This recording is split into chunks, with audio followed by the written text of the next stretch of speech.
Yes, soldiers shot into the air at Lekki toll gate. But no, we did not witness any massacre.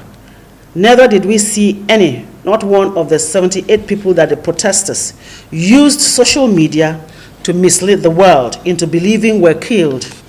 The vehemence with which falsehood was peddled about the so-called massacre is what alarmed us that our members or any other Nigerians present at that protest location might have been killed if those behind the fake news of Lekki massacre had the slightest inkling that they would come under scrutiny and their misleading claims subjected to fact-checking.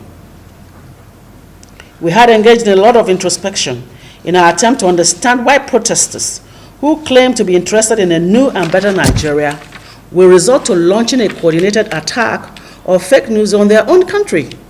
The only reassurance we gave ourselves is the knowledge that these people will live in the chaotic Nigeria they were trying to create, since they will live with the consequences of the lawlessness they tried to create.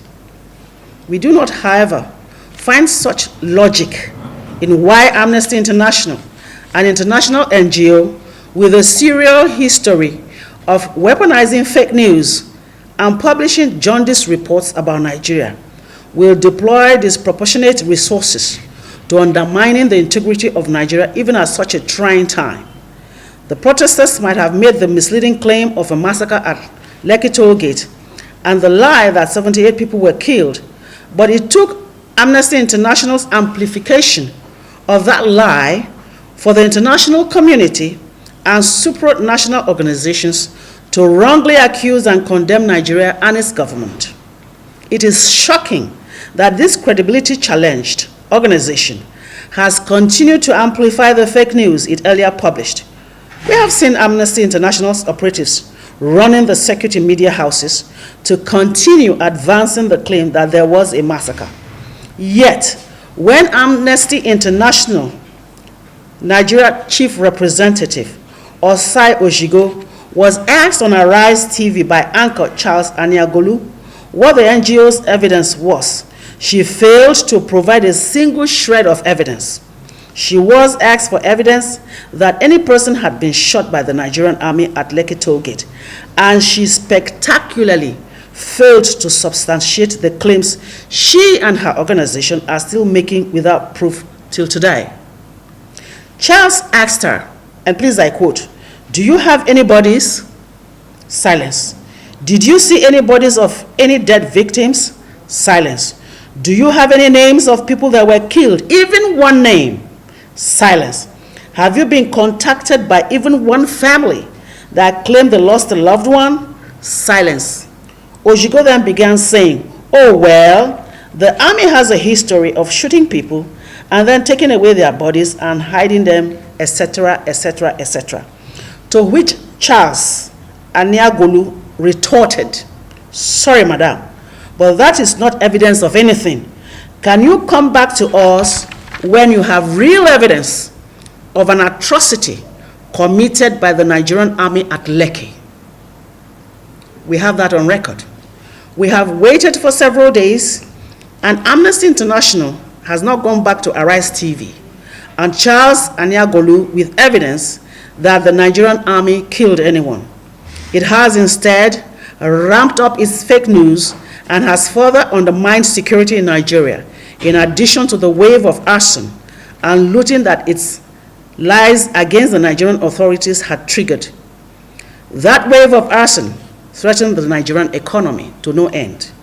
The mob that was incensed on account of Amnesty International's lies killed dozens of Nigerian youths and policemen in different cities of the country.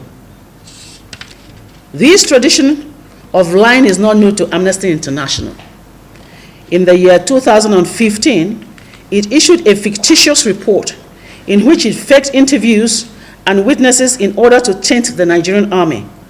Like its outing on Arise TV, it has not been able to substantiate any of the lies it told in the past.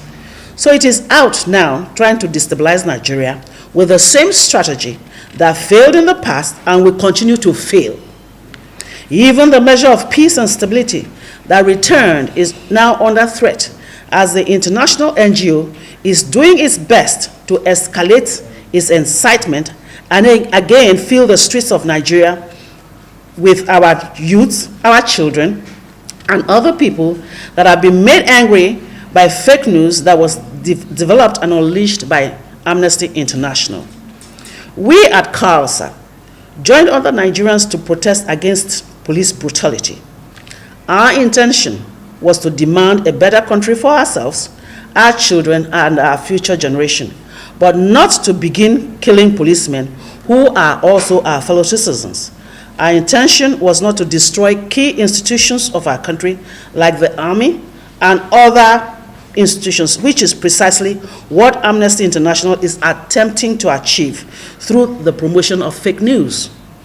Its refusal to desist from peddling these lies attests to its having a motive that is known only to those that gave it the assignment to compromise Nigeria and those working with it to achieve this evil agenda. It is realization we cannot live with as patriotic citizens. We want our dear country to begin rebuilding everything that has been destroyed in those days of violent protests, when people could not filter truth from falsehood simply because they wrongly believed Amnesty International without realizing its larger agenda of destabilizing our dear country, Nigeria. Therefore, for Nigeria to rebuild, Amnesty International must be out of the way, and out of the way for good. CALSER therefore gives Amnesty International a 7-day ultimatum to leave Nigeria. The NGO's failure to leave Nigeria will attract civil disobedience at its offices both in Abuja and Lagos on a scale that will make the campaign of looting and arson it facilitated appear like child's play. Amnesty International's offices and those of all its affiliated organizations and known supporters in Nigeria will be set upon the same way that its agents destroyed critical assets in the country.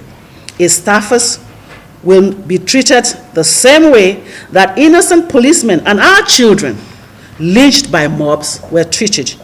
The countdown for the 7-day ultimatum begins now.